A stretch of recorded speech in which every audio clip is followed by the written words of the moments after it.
안녕하세요. 반갑죠? 예.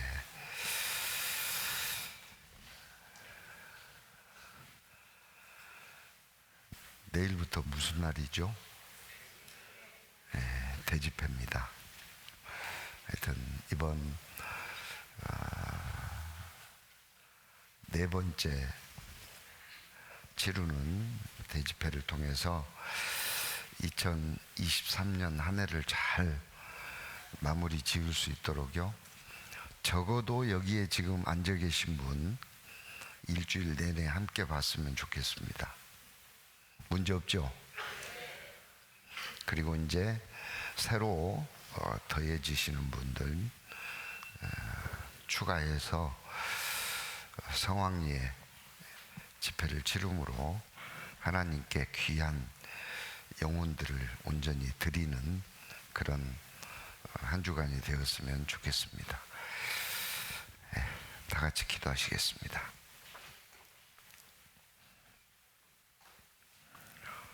사랑과 자비가 풍성하신 아버지 하나님, 감사합니다. 죄와 허물로 영원한 멸망, 지옥으로 끌려가는 삶을 살아가고 있으면서도 그조차 모르고 살던 불쌍하고 가련한 저희를 진리의 말씀, 하나님의 말씀을 듣게 하시고 십자가에 흘려주신 보혈의 공로를 깨닫게 하셔서 낮고 천한 이 땅에 살지만 높고 귀한 하늘의 소망을 두고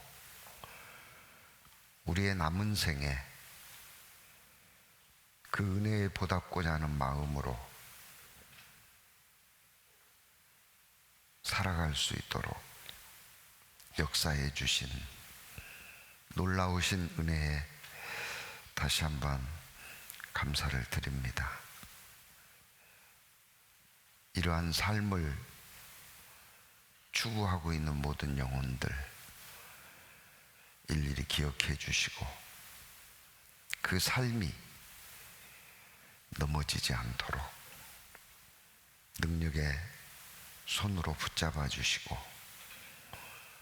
주님 오시는 그날까지 함께 할 수 있도록 역사해 주시기를 또한 부탁드립니다. 오늘 특별히 신앙생활의 동기와 목적과 결과에 대해서 함께 교제할 때 우리 심중에 귀한 말씀들 새겨주셔서 우리의 남은 생에 하나님 앞에 참으로 값진 하나님을 기쁘시게 하는 영화롭게 하는 삶이 될 수 있도록 도와주시기를 간구드립니다. 여러 가지 형편과 사정으로 함께하지 못한 영혼들 내일부터 진행되는 대집회를 통해서 그 모든 형편과 사정들이 회복될 수 있도록 하나님 인도해 주시기를 부탁드립니다. 병중에 있는 성도들 하루속히 일으켜 세워주시고 어려운 가운데 있는 성도들 회복시켜 주시기를 다시 한번 간구드립니다. 2023년 마지막 한 달이 시작됐습니다. 한 해를 잘 마무리 짓고 새해를 준비하는 귀한 시간 될 수 있도록 하나님 도와주옵소서. 해외에서 수고하는 모든 주님의 일꾼들 이 시간에도 영육간에 강건케 해주시고 어느 곳에서 무엇을 하든지 주의 힘과 능력으로 함께 해주셔서 놀라운 믿음의 역사가 나타날 수 있도록 하나님 인도하여 주옵소서. 저희를 구원하시고 살아계시는 우리 주 예수 그리스도의 이름으로 감사하며 기도드립니다. 아멘. 고린도 후서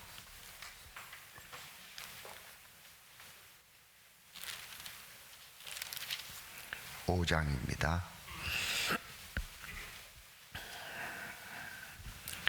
고린도 후서 5장 11절 말씀부터 17절 말씀까지 제가 읽겠습니다.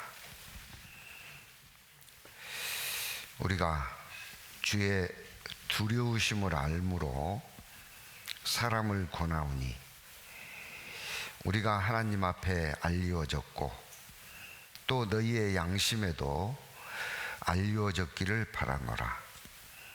우리가 다시 너희에게 자천하는 것이 아니요 오직 우리를 인하여 자랑할 기회를 너희에게 주어 마음으로 하지 않고 외모로 자랑하는 자들을 대하게 하려 하는 것이라. 우리가 만일 미쳤어도 하나님을 위한 것이요 만일 정신이 온전하여도 너희를 위한 것이니 그리스도의 사랑이 우리를 강권하시는도다. 우리가 생각한대 한 사람이 모든 사람을 대신하여 죽었은즉 모든 사람이 죽은 것이라. 저가 모든 사람을 대신하여 죽으심은 산자들로 하여금 다시는 저희 자신을 위하여 살지 않고 오직 저희를 대신하여 죽었다가 다시 사신 자를 위하여 살게 하려 함이니라. 그러므로 우리가 이제부터는 아무 사람도 육체대로 알지 아니하노라. 비록 우리가 그리스도도 육체대로 알았으나 이제부터는 이같이 알지 아니하노라. 그런즉 누구든지 그리스도 안에 있으면 새로운 피조물이라. 이전 것은 지나갔으니 보라 새 것이 되었도다.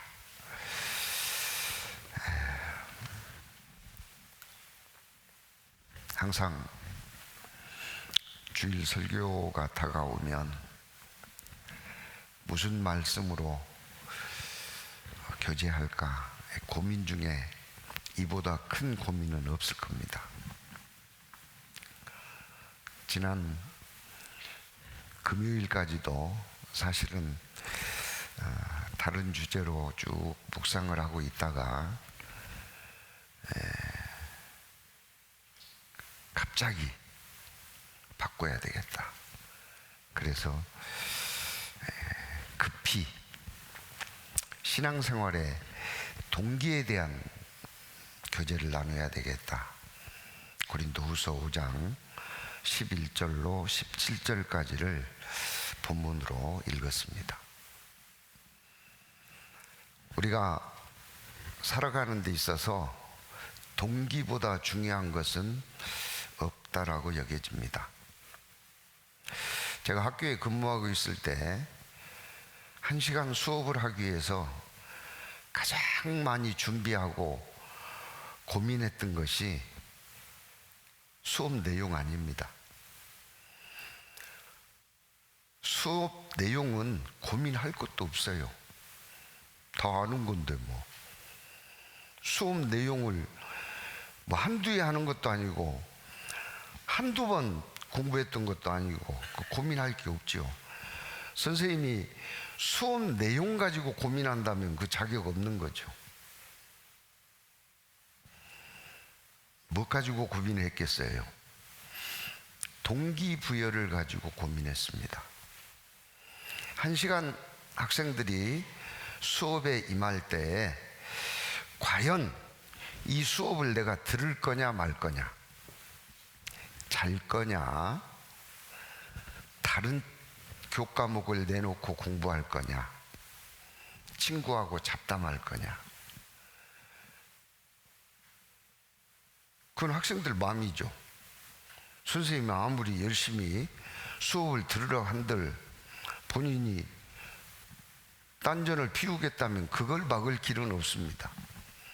요즘 같으면 핸드폰 꺼내놓고 보고 있으면 선생님이 너 왜 그거 보냐?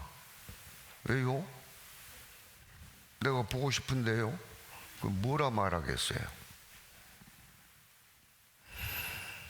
그런 아이들에게 그 1시간 수업을 받아야 되겠다, 해야 되겠다, 그 마음을 이끌어내는 게 동기부여입니다.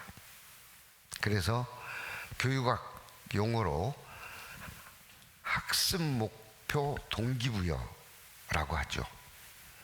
동기부여가 가장 중요합니다. 1시간 수업을 하기 위해서 몇 시간 골몰하며 어떻게 동기부여를 할 거냐. 그 동기부여를 하는 시간이 길어져도 본론을 이야기하는데 문제가 되기 때문에 3분 내지 5분 정도, 그 시간에 수업의 성공과 실패가 달려있다 해도 과언이 아닙니다. 학교 수업만 그런 것이 아니고 우리 신앙생활도 마찬가지겠다는 생각을 해보게 됐습니다. 어떤 분들은 무엇 때문에 신앙생활 하느냐? 잘 되기 위해서. 사업도 잘 되고, 자녀들도 잘 되고, 남들보다 부자로 살고, 떡두꺼비 같은 아들도 낳게 해주고, 육신적으로 잘 되게 하기 위해서 신앙생활을 한다는 사람도 만났습니다. 심지어는 슈퍼마켓을 하는데 부부가 다른 교회를 다녀요. 제가 물었습니다. 부부가 같은 교회를 나가야 되는 게 맞지 않습니까? 그랬더니 왜요? 그래요. 아니 그래야 같이 신앙생활 하지 않겠습니까? 우리는 다릅니다. 두 교회를 나가면 두 교회 성도들이 가게에 오지 않겠느냐고. 그래서 아내하고 남편은 그 지역의 가장 큰 교회 두 교회를 나갑니다. 뭐 때문에요? 그 교회 성도들을 고객으로 끌어들이기 위해서. 이런 극단적인 사례와 같은 사례가 아니라 심지어는 우리 안에서도 나 누구 때문에 교회 못 가겠다. 이건 신앙생활의 동기의 문제가 있는 겁니다. 우리는 무엇 때문에 신앙생활을 하고 있는지 명확하게 정리할 필요가 있어요. 내가 도대체 어려움이 있고 때로는 원치 않는 희생을 요구받는데도 불구하고 신앙생활을 하는 이유가 뭘까? 동기가 뭘까? 매우 중요한 문제라고 생각합니다. 특별히 오늘은 고린도 후서 5장을 읽었습니다. 고린도 전후서는 사도 바울이 쓴 서신서입니다. 고린도 전서는 사도 바울이 복음을 전한 후에 다른 지역에 복음을 전하기 위해서 비어있는 그 텀에 교회 안에 거짓 교사들이 들어와 가지고 많은 교리적인 문제를 야기시켰습니다. 그래서 교리적인 문제를 정리하기 위해서 쓴 서신서가 고린도 전서입니다. 고린도 후서는 교리적인 문제라기보다는 그와 같은 사도 바울을 비난하는 거짓 교사들이 많았습니다. 자기의 유익을 위해서 복음을 전한다. 밥벌이의 수단으로 여긴다는 거죠. 사도가 아니다. 그의 가르침은 바르지 않다. 여전히 율법을 지켜야 된다고 주장하는 무리들도 있고, 그런데 사단의 가장 강력한 무기는 뭘까요? 개인의 신앙을 허무는 가장 강력한 무기는 마음의 역사입니다. 무릇 지킬 만한 것보다 더욱 내 마음을 지키라고 잠언은 말씀하고 있습니다. 가룟 유다가 왜 무너졌어요? 그 마음에 예수를 팔려는 생각을 넣어줬어요. 그걸 뿌리쳤어야 되는데 유다는 받아들인 겁니다. 요한복음 13장 확인해 보죠. 2절입니다.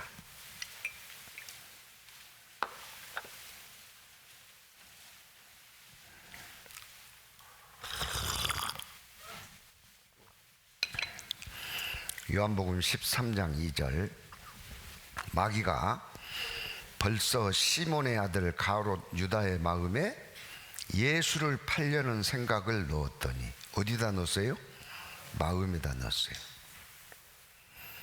사도행전 5장도 보시겠습니다.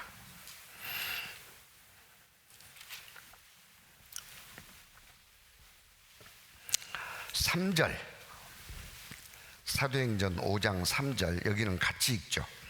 베드로가 가로되 아나니아야, 어찌하여 사단이 내 마음에 가득하여 내가 성령을 속이고 땅값 얼마를 감추었느냐. 어디에 가득했다고요? 마음에 가득했어요. 교제 갔다 와서 가만히 생각해 보니까 성질 나는 거예요. 개인의 신앙을 허무는 것은 마귀가 마음의 역사입니다. 교회를 허물어뜨리려면은 무엇을 무너뜨릴까요? 가르치는 자, 지도자를 허물어뜨립니다. 그래서 비난이라는 도구를 사용하죠. 그래서 사도 바울을 계속 비난한 겁니다.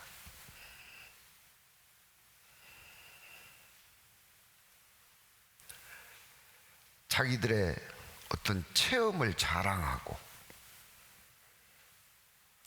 사도 바울을 비난하고, 사도 바울은 감당할 수 없어서 유익이 아니지만은 교회를 위해서 자신의 삶의 동기를 밝힐 수밖에 없었던 겁니다.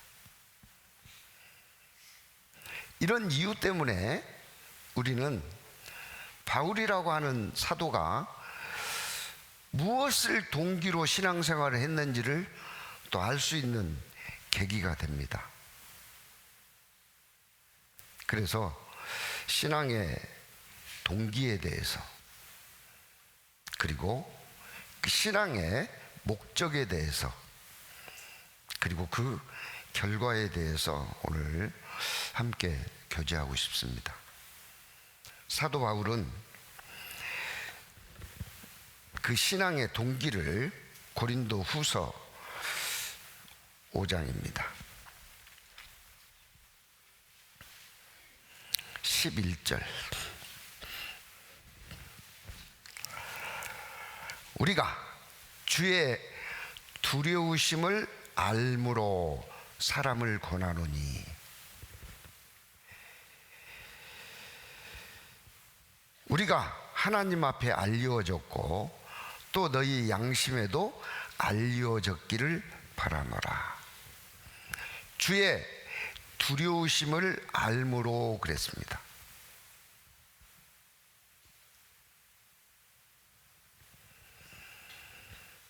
사도 바울은 베냐민 지파에 열심으로 둘째가라면 서습할 정도로 가므리엘 랍비로부터 그 문화생으로 율법을 배운 도덕적으로도 뛰어난 훌륭한 정통 유대인이었습니다. 그런데 사실은 하나님에 대한 두려움은 그가 구원받는 계기가 되면서 생긴 것 같습니다. 스데반 집사를 죽이는 데 앞장섰고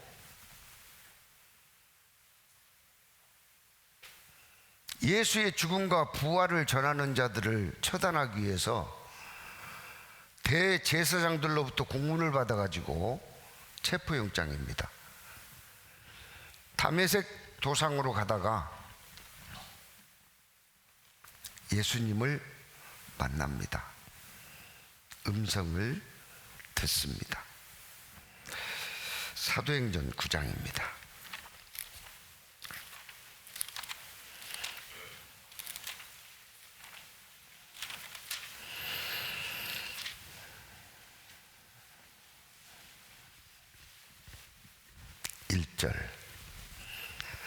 사울이, 바울의 이전 이름이 사울입니다. 주의 제자들을 대하여 여전히 위협과 살기가 등등하여 대제사장에게 가서 다메섹 여러 회당에 갈 공문을 청하니 이는 만일 그 도를 전하는 사람을 만나면 물옷 남녀하고 결박하여 예루살렘으로 잡아오려 함이라. 사울이 행하여 다메섹에 가까이 가더니 호련히 하늘로서 빛이 저를 둘러 비추는지라. 땅에 엎드러져 들음에 소리가 있어 가라사대 사울아 사울아 내가 어찌하여 나를 핍박하느냐 하시거늘. 5절 같이 읽습니다. 대답하되 주여 니시오니이까 가라사대 나는 내가 핍박하는 예수라. 예수가 십자가에 죽고 부활했다고 전하는 그 소식 전하는 자들을 거짓말장이라 하면서요, 그들을 잡으러 가는데 누구의 음성을 들었어요? 예수님의 음성을 들은 겁니다.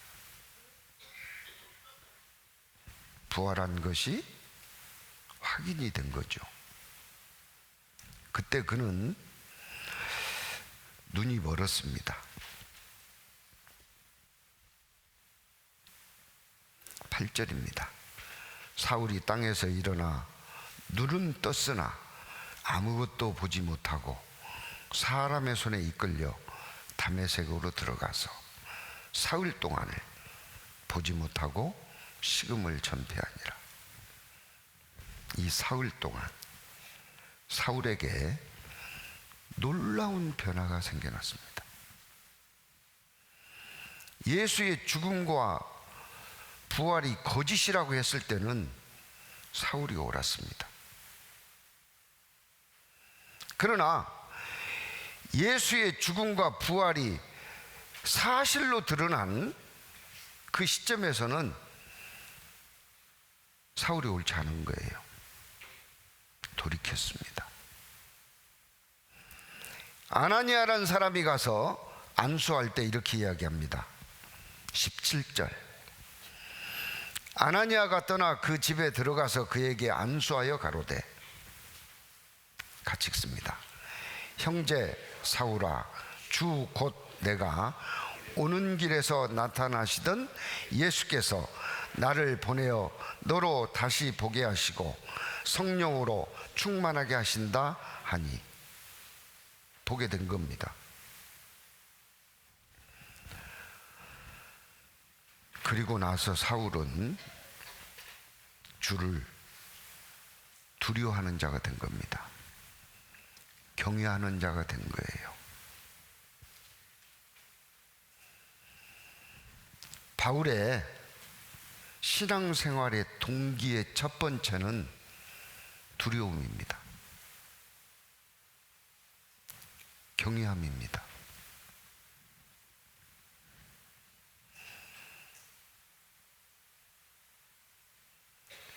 예수를 믿는다면서 예수님에 대한 두려움이 없는 자, 예수님의 가르침을 그릇 행하면서도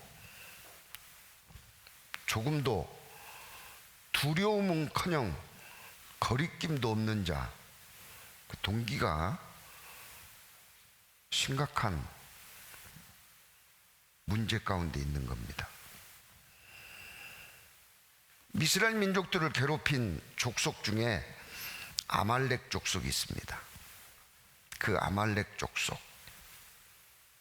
하나님은 남, 여, 노, 유아를 막론하고 심지어 짐승까지 다 죽이라 그랬어요.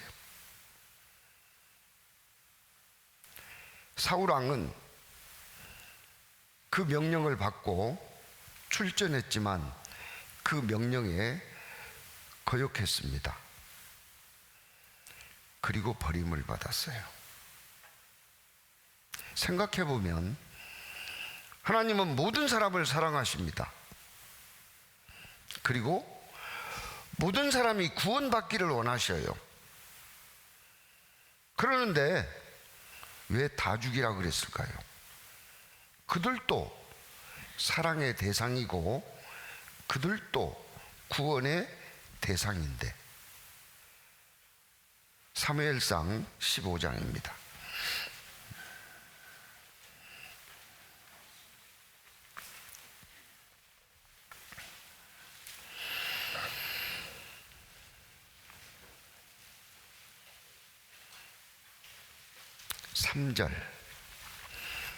사무엘상 15장 3절.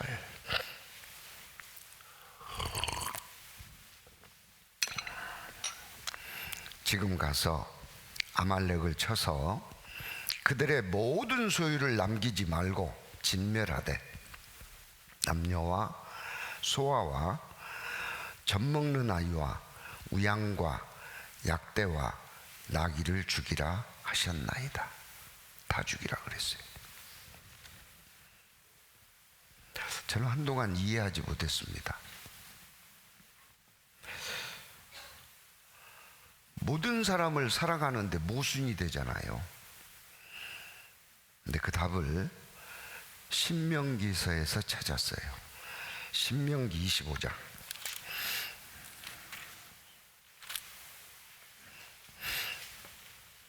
17절. 신명기 25장 17절.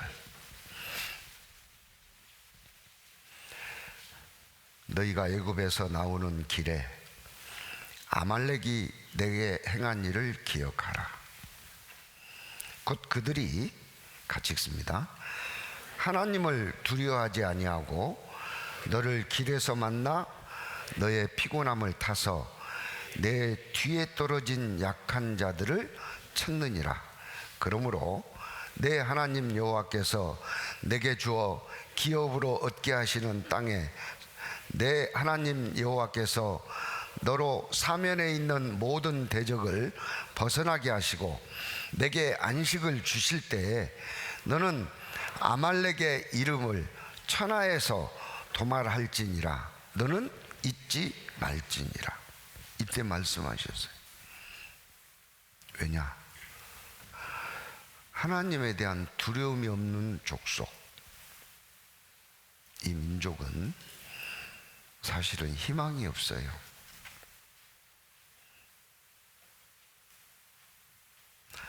아브라함에게 여호와께서 독자 이삭을 모리아 산에 가서 번제로 드리라 그랬습니다. 독자 이삭을 번제로 드리는 것은 단순한 일이 아닙니다. 자기 손으로 아들의 멱을 따고 내장을 긁어내고 가죽을 벗겨서 뼈를 꺾어 장작개비 위에 넣고 불로 태워서 드리는 제사입니다. 자기 손으로. 아브라함은 100세에 난 아들, 그 독자, 그 아들을 지체 없이 하나님의 말씀을 행하기 위해서 모리아산으로 데리고 가서 칼로 멱을 따려고 할 때요, 하나님이 아브라함을 멈추게 했습니다. 그리고 하신 첫 번째 말씀이 이제 네가 나를 경외하는 줄을 알았노라 그랬어요. 두려움입니다. 두렵지만 멀리할 수 없는, 가까이 갈 수밖에 없는. 왜요? 그것만이 삶의 정답이기 때문에 경외입니다. 바울은 그 경외함을 얻은 겁니다. 그 경외함이 바울의 삶의 동기가 된 거예요. 저도 개인적으로 무신론자로 살 때는 하나님 두렵지 않았습니다. 하나님께 대해서 함부로 이야기했어요.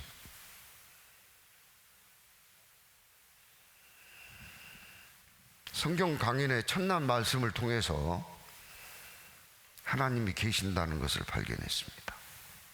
믿어졌어요. 그때부터는 하나님이 제일 무섭습니다.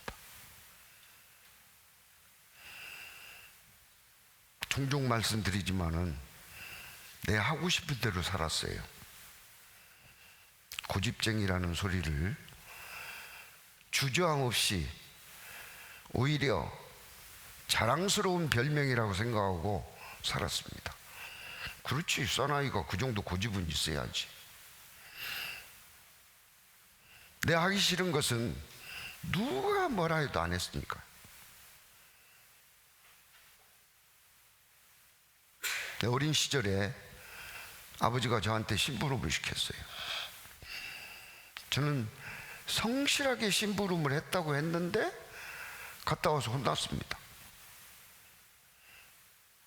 지금도 왜 혼났는지 모르겠어요. 근데 혼났어요. 왜 혼났겠어요? 잘못했으니까 혼났겠죠. 근데 뭘 잘못했다는 이야기도 안 하고 막 혼냈어요. 그날 이후로 제가 저에게 맹세를 했습니다. 내 이제 아버지가 뭐 시키면 안 해야 되겠다. 그날 이후로 안 했어요.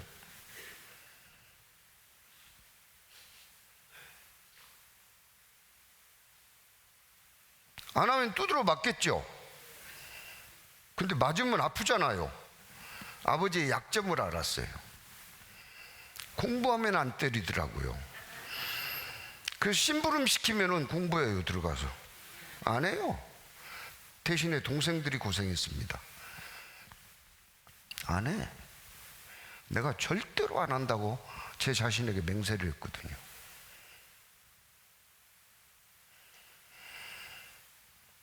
직장 생활하면서도 학교장이 저한테 업무를 맡깁니다. 근데 내가 하고 싶은 게 아니에요. 부당합니다. 안 해요. 그걸 부당하다고 주장하니까 다투게 되더라고요. 그래서 꾀가 생겼어요. 부당하다고 주장하지 않습니다. 알았다고 해놓고 안 해요. 김 선생, 알았습니다. 안 해요. 나중에는 깨닫더라고요. 저놈이 하기 싫구나. 다른 사람을 시키든지 말든지 하더라고요. 그렇게 살았어요. 근데 하나님이 계시다는 걸 발견했습니다.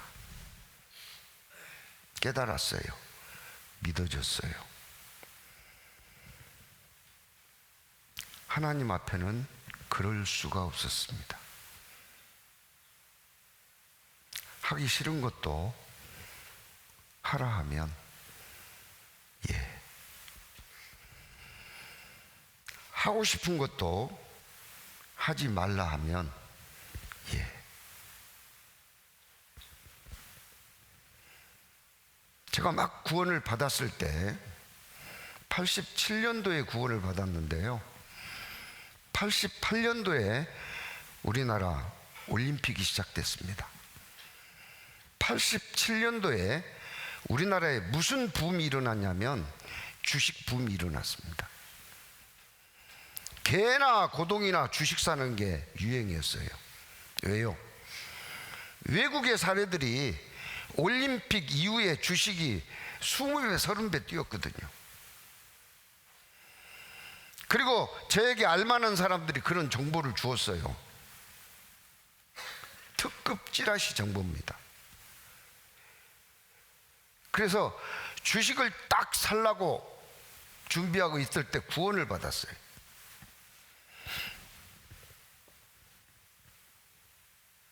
구원을 받고 나니까 내 마음대로 살면 안 되잖아요. 교회 가서 물어봤습니다. 여차저차한 정보가 있어서 주식을 살라 그러는데 어떻게 했습니까? 그랬더니 사지 마라. 불로소득이라고 그랬어요. 그날 이후로 지금까지 주식 한 장 사본 적이 없어요. 복권 한 장 사본 적이 없습니다.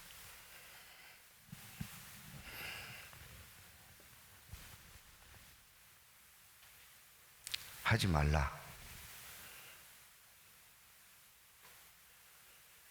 두려움이 생깁니다.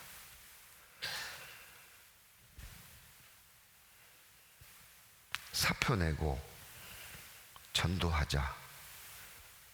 사표 내기 싫었어요. 근데 싫다고 안 해요. 사표 냈습니다.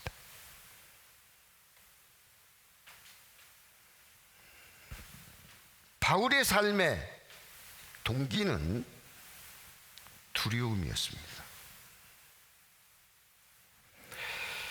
고린도 후서 5장 11절입니다.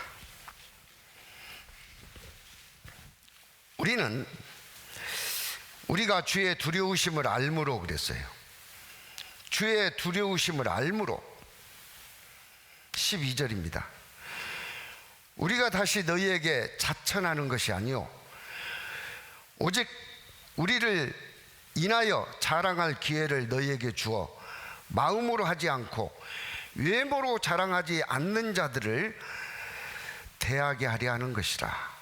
그래서 삶의 동기를 어쩔 수 없이 말할 수밖에 없는 이유를 이야기하는 겁니다. 내 자신의 유익을 위해서, 이익을 위해서 복음 전하는 게 아니다.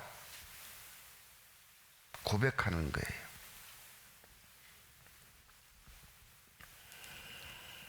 (13절입니다) 우리가 만일 미쳤어도 하나님을 위한 것이요. 하나님 앞에 바울의 행위가 다른 사람들이 봤을 때 미친 모습으로 혹 보였을지 모르겠어요. 왜냐하면 고린도 후서 12장입니다.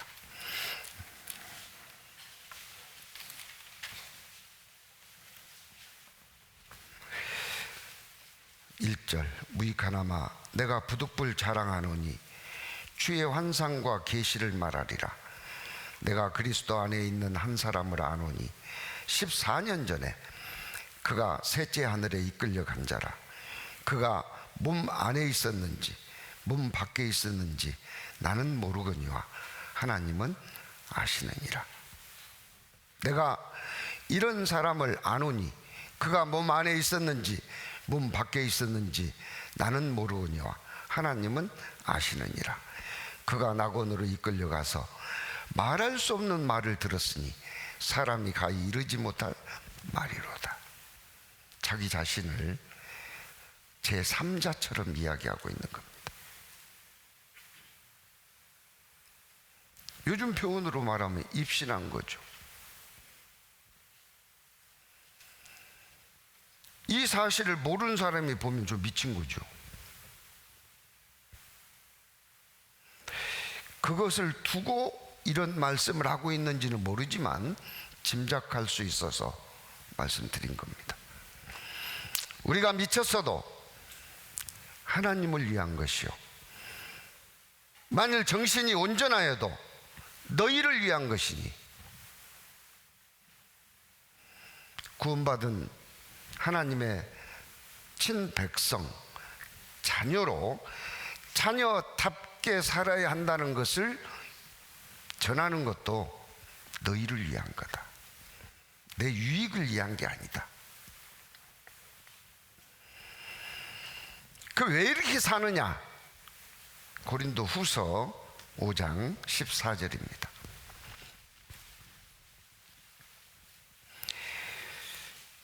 두 번째 삶의 동기라고 볼 수가 있어요. 그리스도의 사랑이 우리를 강권하시는도다. 그 사랑이 강권하시는도다. 강제로 끌고 다니는 거죠.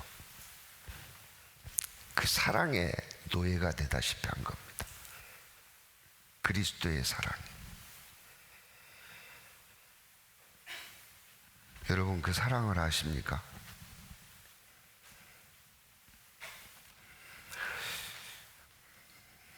허드슨 테일러, 그는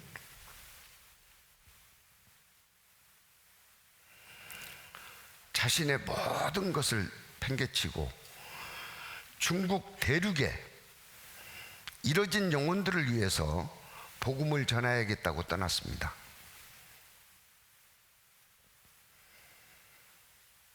그리고 중국 땅에 가서 중국 사람처럼 살았어요. 옷도 그들처럼 입고 그들처럼 살면서 복음을 전했습니다.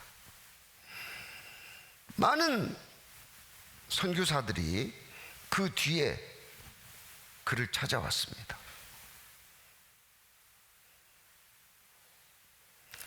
많은 이야기를 도움을 받기도 하고 청했겠죠. 그 중에 유명한 일화가 전해지고 있는데요, 그 선교사들에게 허드슨 테일러가 물었답니다. 근데 당신은 왜 선교를 자원했습니까? 그러니까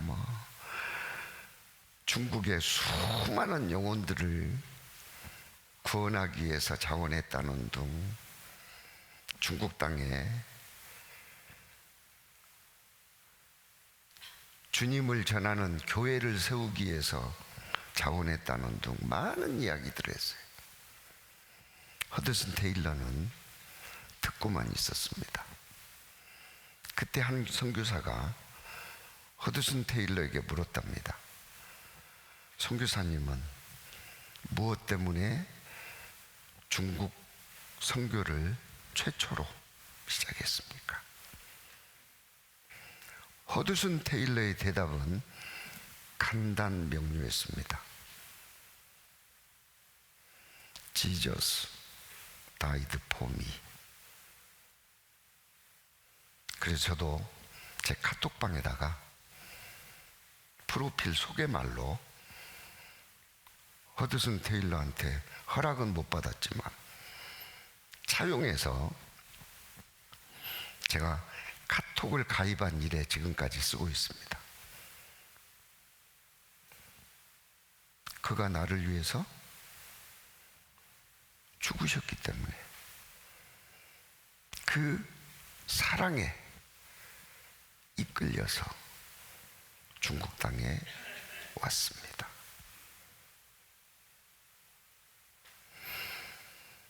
바울은 왜 이렇게 지금 복음을 전하며 비난을 받으면서 살고 있느냐? 그 이유는 간단 명료했습니다. 두려움에 붙잡혔고 사랑에 이끌렸다. 두려움에 붙잡혔다는 것은 해야 되는지는 아는데 하기에 만만치 않은, 사랑에 붙잡혔다는 것은 그럼에도 불구하고 할 수밖에 없는, 고린도 후서 1장입니다.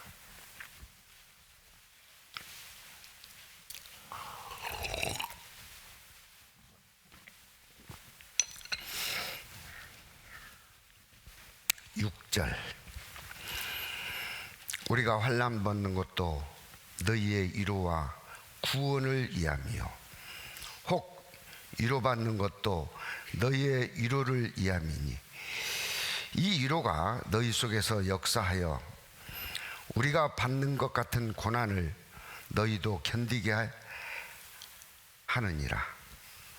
너희를 위한 우리의 소망이 견고함은 너희가 고난에 참여하는 자가 된 것 같이 위로에도 그러할 줄을 알미라.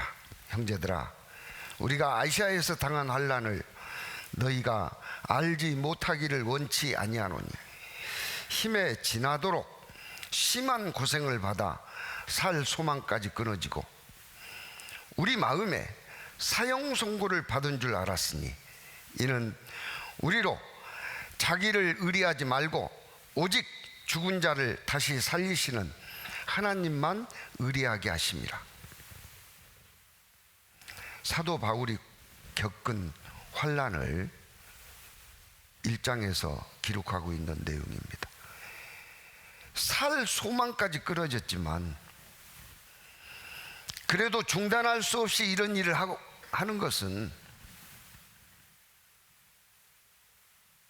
그에 대한 두려움과 사랑에 강권합니다. 4장입니다. 7절.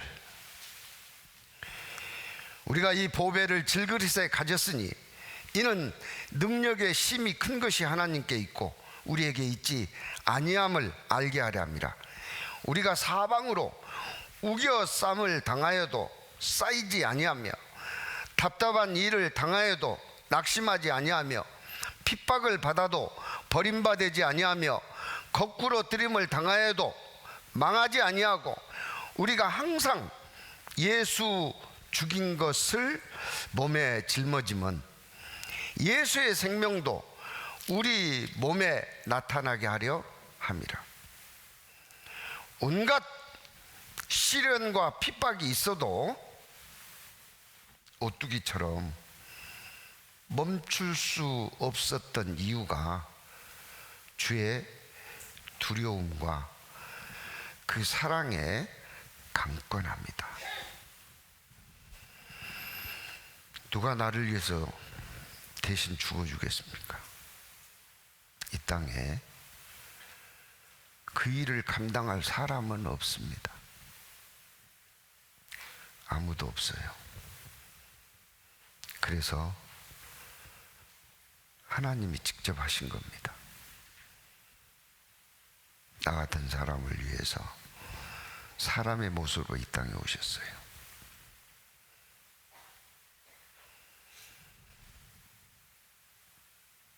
세상에 고집쟁이들이 참 많습니다.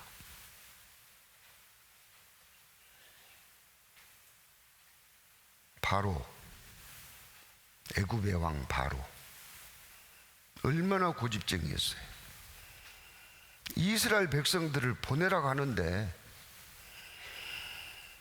하나님의 말씀임을 알고 이스라엘 백성을 보냈으면 바로가 망하겠어요? 흥하겠어요?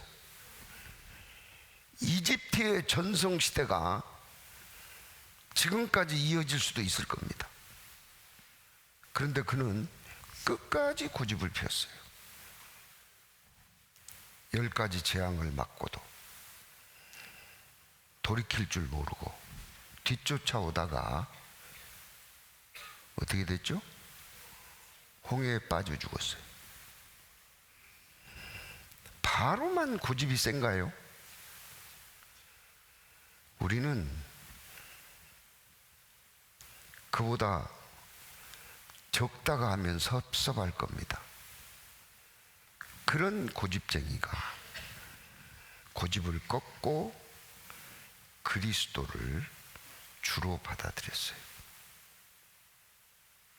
이보다 큰 사랑이 어디 있어요?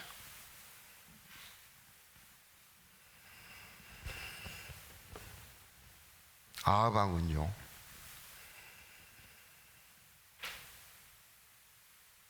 비가 오지 않습니다. 누구 때문에 비가 안 온다고 그랬어요? 엘리야 때문에 비가 안 온다고. 아니다, 너가 하나님의 뜻을 거역하고 우상숭배에 빠졌기 때문에 하나님이 재앙을 내린 것이다. 끝까지 돌이키지 않았습니다. 전쟁터에 나가서 병사가 우연히 쏜 화살에 갑옷 솔기 맞아서 죽어버렸어요. 그 아합보다 고집센 게 누구예요? 우리입니다. 그런 나를 돌이키게 해주셨어요.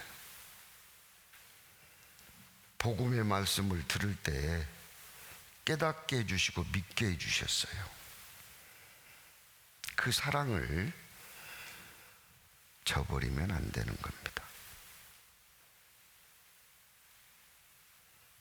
우리의 삶의 동기는 눈에 보이는 환경이 돼서는 안 될 겁니다. 눈에 보이는 타인이 돼서도 안 될 거예요. 우리 삶의 동기는 바울이 삶의 동기로 여겼던 것처럼 하나님에 대한 경외함과 그리스도에 대한 사랑해야 될 겁니다. 그 사랑 때문에 때로는 교회 가운데 무시를 당해도 받은 그 사랑에 비하면 이건 아무것도 아니지. 교회 가운데 누가 알아주지 않아도 그 사랑 때문에 꿋꿋하게 신앙의 자리를 지키는 것, 그게 동기가 돼야 될 겁니다. 정말 걸려 넘어지는 자가 있어서는 안 될 겁니다. 아무것도 아닌 것에 탁 걸려 넘어져요. 어느 부부가 이혼했대요. 왜 이혼했다니까? 치약 짜는 것 때문에 이혼했대요. 남편은 치약을 그냥 푹 짜서 쓰는데 아내는 밑에서부터 말아 올려서 짰어야지. 그것 때문에 이혼했대요. 어느 교회가 갈라졌어요. 둘로. 교회당을 잘 지어놓고 갈라졌어요. 왜 갈라졌냐고 물어보니까요, 교회당 지어놓고 피아노를 오른쪽에다 놓냐 왼쪽에다 놓냐 갖고 싸우다가 오른쪽 파 왼쪽 파 갈라졌대요. 아무것도 아닌 것 같죠.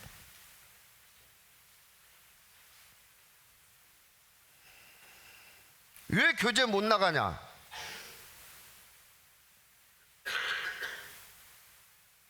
우리는 그런 이유가 없어야 됩니다. 우리는 하나님을 경외해야 됩니다. 무섭지만 절대로 멀리해서는 안 되는 분,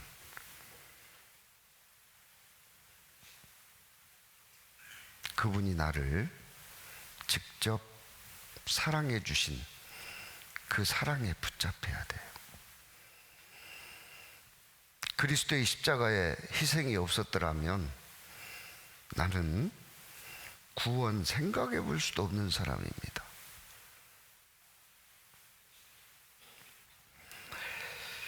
고린도 후서 5장입니다.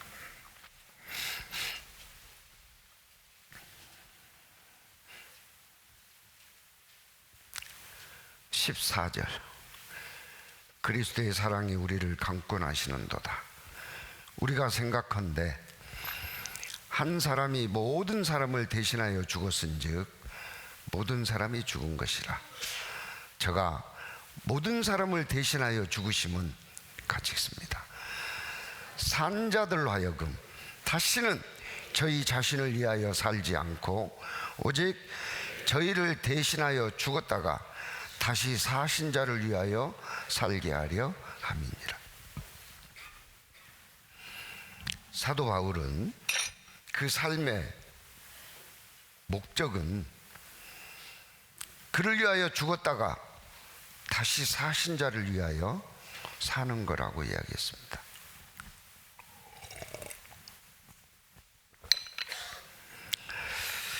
제가 감기약을 먹었더니요, 입이 막 마릅니다. 네, 그래서 벌써 한 컵을 다 마셨네요.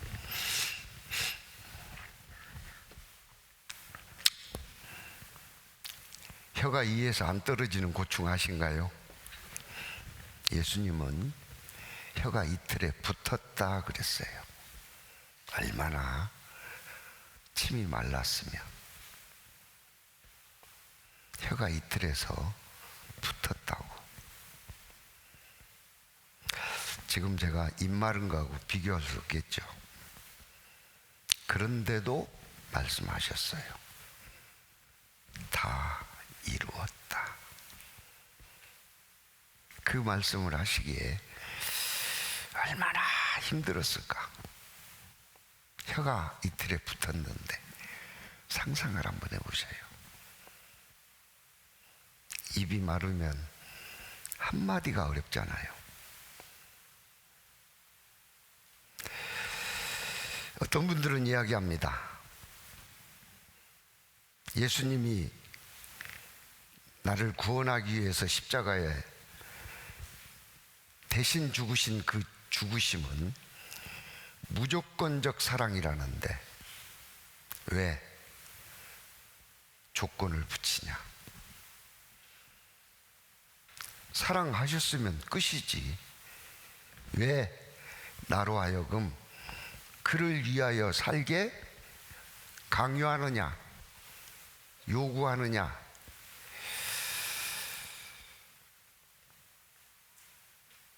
정말 그 사랑을 받았다면 그렇게 이야기할 수는 없을 겁니다.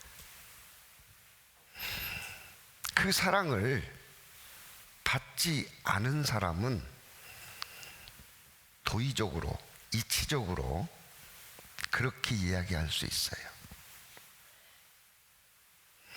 누구한테 밥 한 그릇만 얻어먹어도 어떤 마음이 들어요? 예? 다음에 더 좋은 곳으로 뺏어 먹어야 되겠다 그래요? 어떤 마음이 들어요? 예? 예, 내가 더 좋은 거 대접해야 되겠다. 아니면 나는 그분처럼 밥은 대접 못해도 차라도 한 잔 대접을 해야 되겠다. 그런 마음 들어요, 안 들어요? 그게 정상이에요, 정상. 아니, 나를 지옥 갈 수밖에 없는 나를 구원하기 위해서 내가 죽어야 될 그 십자가 그 자리에서 나를 대신해서 죽었다는데 그 사랑을 받고도 왜 나한테 요구하냐고. 그럴 수 있습니까? 이건 자원에서 하는 거예요. 그렇게 살으라고 요구해서가 아니고 바울의 그 사랑을 깨달았기에 자원하는 겁니다. 과거에는 그걸 몰랐을 때는 16절입니다. 그러므로 우리가 이제부터는 아무 사람도 육체대로 알지 아니하노라. 육체대로 알았어요. 누구를요? 예수 그리스도를. 어떻게 육체대로 알았을까요? 마가복음 6장에 기록된 대로 요셉의 아들로 본 거예요. 저게 뭐 하나님이라고. 희한한 궤변을 가지고 스스로 하나님이라고 우겨대는 육체대로 알았어요. 마가복음 6장을 보시죠.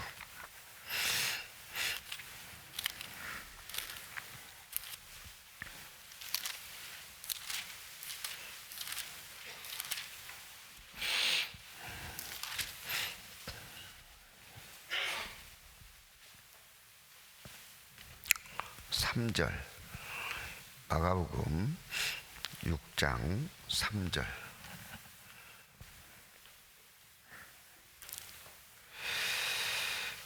이 사람이 마리아의 아들 목수가 아니냐? 야고보와 요셉과 유다와 시몬의 형제가 아니냐? 그 누이들이 우리와 함께 여기 있지 아니하냐? 하고 같이 읽습니다. 예수를 배척한지라. 말이 되는 소리를 해야지. 저 가난뱅이 목수 아들이 뭐 자기가 하나님이라고? 그렇게 육체대로 알았다는 거죠. 그러나 이제부터는 그랬어요. 이제부터는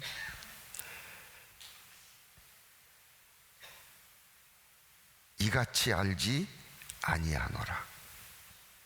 육체대로 알지 않겠다는 거죠. 그가 누구였다고요? 하나님이셨다고. 그 하나님의 은혜를, 사랑을 받았기 때문에 이제 남은 생에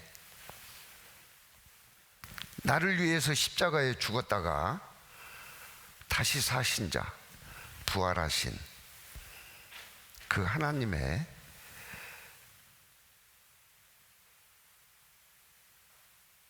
사랑에 보답하는 삶을 살겠다는 겁니다. 사도 바울은 그것을 자기 삶의 목표로 삼았어요. 사도 바울은 남은 생에 모든 것을 드렸습니다.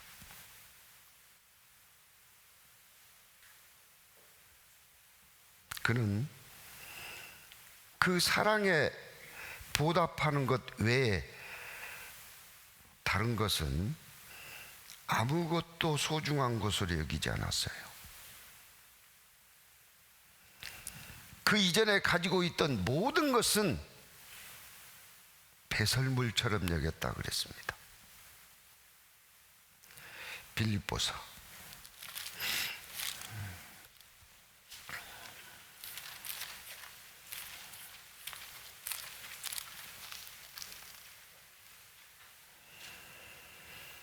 3장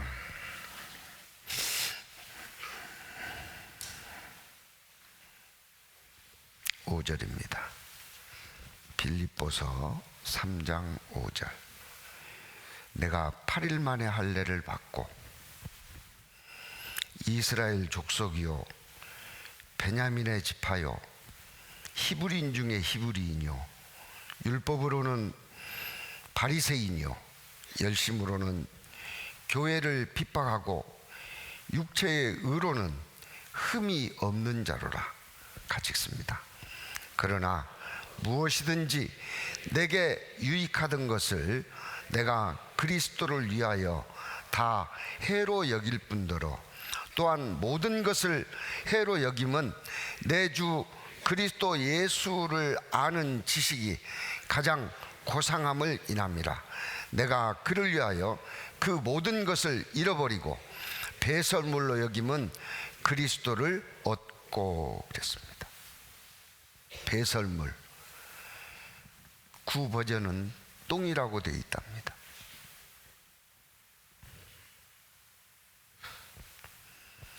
그 사랑에 보답하는 삶을 남은 생에 목적으로 두고 있습니다.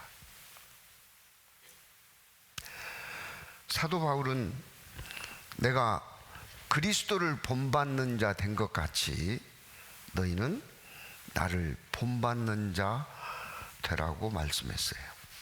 우리도 그런 삶을 추구해야 될 겁니다.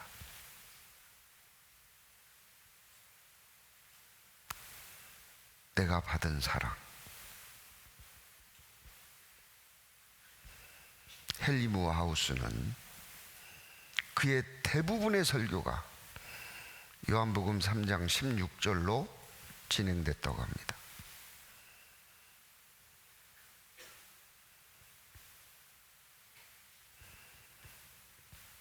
그 사랑에 붙잡힌 거죠.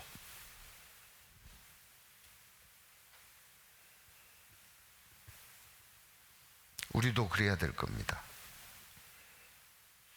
이건 내가 너를 사랑했으니 너는 당연히 나를 위해서 살아야 돼가 아니고 자원하는 겁니다. 무조건적인 사랑에 조건이 생긴 게 아닙니다. 그리스도께서는 무조건적인 사랑을 베푸셨고 나는 그 사랑을 깨달은 자로서 은혜에 보답하는 거예요. 이것을 조건이라고 따지는 그 삶, 정말 그 사랑을 깨달았는지 의심스럽습니다. 세 번째는 고린도 후서 5장입니다.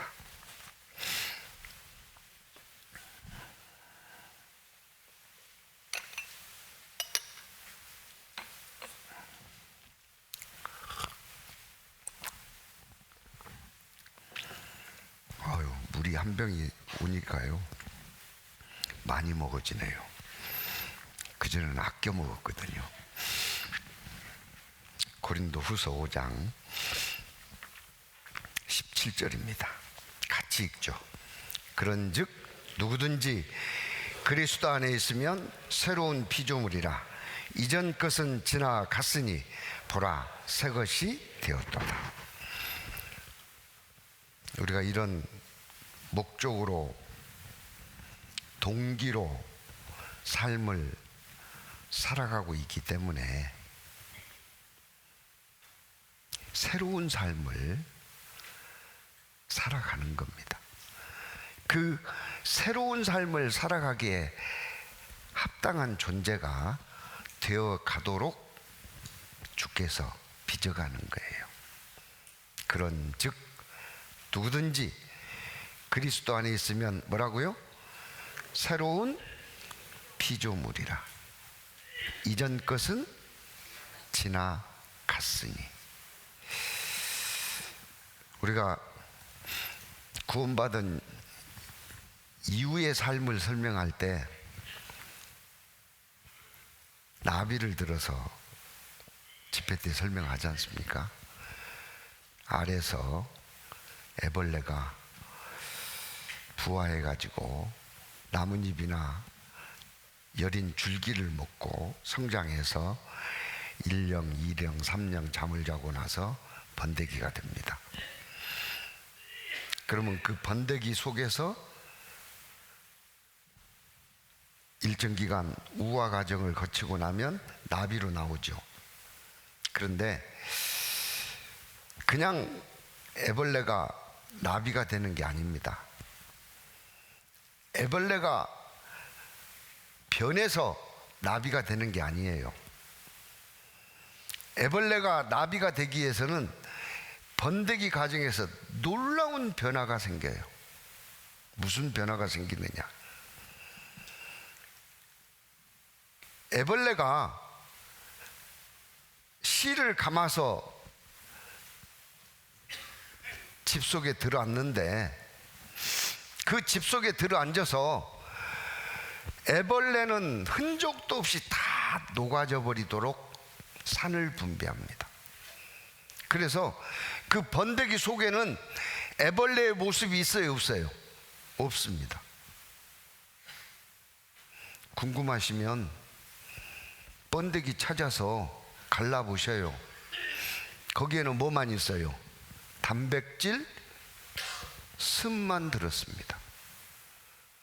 액체만 들어있어요. 아무것도 없어요. 이전 것은 지나갔으니. 그리고 거기서 나비가 어떻게 돼요? 새로 만들어지는 거예요. 새로. 보라, 새 것이 되었도다. 경외함과 사랑의 동기가 되어서 그 사랑에 보답하는 삶을 살려면 새 것이 돼야 돼요. 이전 것에 붙잡혀 가지고는 그 삶을 살아가기 어렵습니다. 에베소서 4장입니다. 에베소서 4장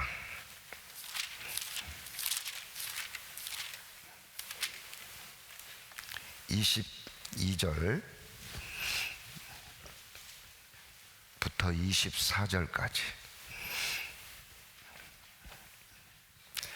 너희는 유혹의 욕심을 따라 썩어져가는 구습을 좇는 옛사람을 벗어버리고 오직 성령으로 새롭게 되어 하나님을 따라 의와 진리의 거룩함으로 지으심을 받은 새 사람을 입으라. 우리 할 수만 있다면 구습을 떨쳐버려야 됩니다. 새 사람을 입어야 돼요. 구습을 떨쳐내고 새 사람을 입는 방법은 모임 안에 있는 겁니다. 주일 수요 말씀 가까이 하고요, 구역 모임, 조모임 가까이 하고요, 회별 모임, 각종 부서 모임 가까이 하고요, 그 안에 있으면서 번데기 안에서 녹아버린 애벌레가 나비가 만들어지는 것처럼 새 사람을 입는 거예요. 그래서 이 모임이 참석했을 때나 빠졌을 때나 별 차이도 없는 것 같고, 오히려 참석하지 않고 그 시간에 다른 일을 보면 더 유익한 것처럼 여겨질지는 몰라도 사실은 그렇지 않습니다. 그 모임을 빠짐없이 참석한 분하고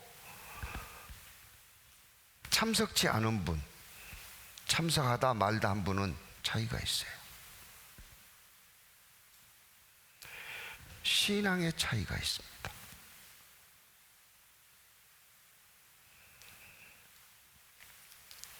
(25절입니다) 그런즉 거짓을 버리고, 거짓을 버려야죠. 26절입니다. 분을 내어도 죄를 짓지 말며. 죄를 멀리해야 돼요. 수시로 올라올 수는 있어요. 죄성이 여전히 있기 때문에. 분이 올라온다고 죄로 실행을 하면 안 됩니다. 분을 내어도 죄를 짓지 말며. 하늘 한번 쳐다보고 주여 사코해야 돼요.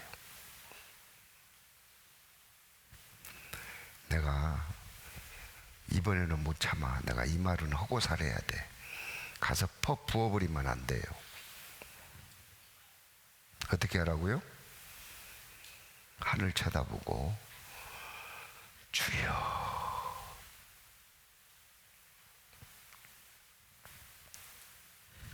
십자가 바라보고 주여. 28절입니다.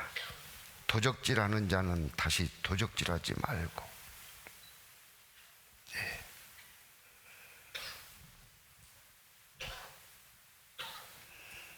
29절입니다.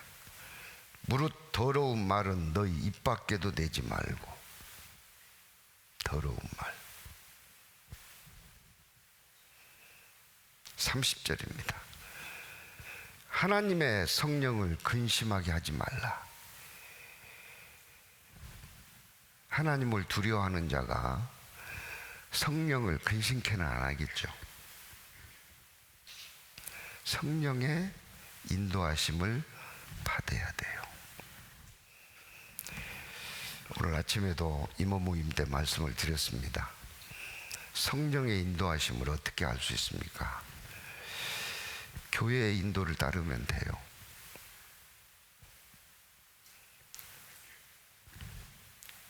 교회 가운데 함께 하면 되는 겁니다. 대집회가 있으면 대집회 함께 하고, 동계수련회가 있으면 동계수련회 함께 하고, 봉사가 있으면 봉사에 함께 하고, 성도 교제후함이 있으면 다른 어떤 소중한 약속이 있다 할지라도 성도 교제후함에 함께 하고 교회와 함께 하면 되는 거예요.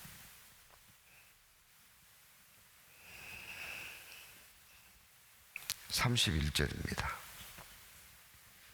너희는 모든 악독과 노함과 분냄과 떠드는 것과 회방하는 것을 모든 악의와 함께 뭐하고요?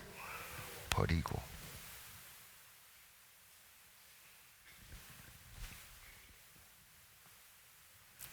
(32절입니다) 서로 인자하게 하며, 용서할 줄 알아야 돼요. 한 번 나한테 폐를 끼쳤거나 무례함을 해냈다고 하는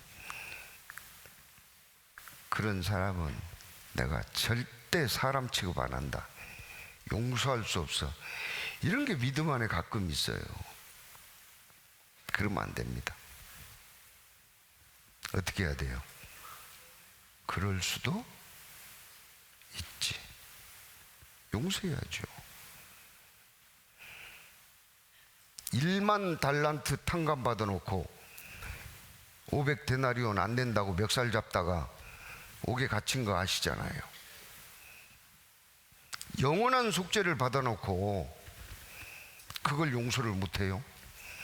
막 그냥 그 이야기만 꺼내면 막 계급품을 물어 막. 그러면 안 됩니다. 우리 삶에 동기가 분명해야 된다.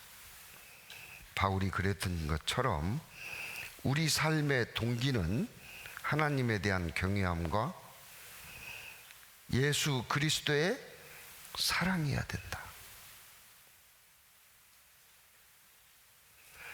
우리 삶의 목적은 개인의 출세와 영달이 아니라 나를 위해서 십자가에 죽으셨다가 다시 사신 그리스도를 위한 삶이다. 그리스도가 오늘 내게 무엇을 원하는지, 그리스도께서 내게 무엇을 바라는지, 그리스도를 위한 삶이 내 삶의 목적이어야 됩니다. 그러기 위해서는 신앙의 결과적으로 우리가 새 사람으로 바뀌어야 돼요. 누가 봐도 야, 저분이 어제 모습과 오늘 모습은 또 다르네. 어떤 분이 그러더라고요. 누구 좀 소개 좀 시켜달라고. 왜냐고 그랬더니 사위 삼겠대요. 그런데 그분을 잘 모릅니다. 교회가 크다 보니까. 그래서 그분을 잘 아신 분이 누군가를 수소문해서 물어봤더니 이렇게 대답합니다. 뭐라고 설명하기가 참 어려운데 한결같습니다 그러더라고요. 한결같습니다. 좋은 말이요, 나쁜 말이요?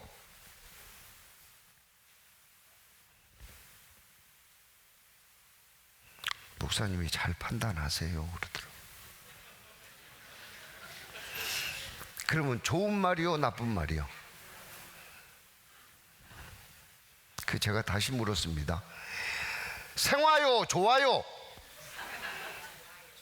그랬더니 대답을 안 해요. 전자요, 후자요? 그랬더니 후자 같아요 그래.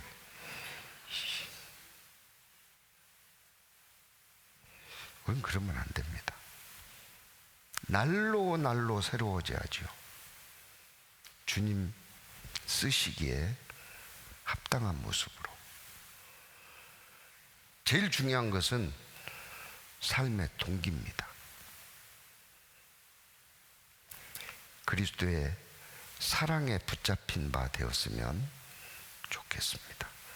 이를 위해서 내일부터 대집회가 있는데요, 집회 말씀을 통해서 그 사랑을 다시 한번 확인해 보는, 그 사랑의 강권함에 끌려가는 우리들이 되었으면 좋겠습니다. 기도하시겠습니다. 사랑과 자비가 풍성하신 아버지 하나님, 우리 가운데 단 한 사람도 받은 은혜에 보답하는 삶보다는 거역하는 자가 되지 않도록, 은혜에 붙잡힌 바 되어서 우리 생애에 모두를 드릴 수 있는 귀한 일꾼들로 변화되고 사용해 주시기를 간구드립니다. 머지않은 장래에 주님 앞에 섰을 때 우리 가운데 단 한 사람도 후회하거나 낙담하거나 부끄러움 당하는 자 없도록 우리 삶의 동기를 분명하게 정해 주시고 그 목적대로 우리가 변화될 수 있도록 하나님 인도해 주시기를 다시 한번 부탁드립니다. 저희를 구원하시고 살아계시는 우리 주 예수 그리스도의 이름으로 감사하며 기도드립니다.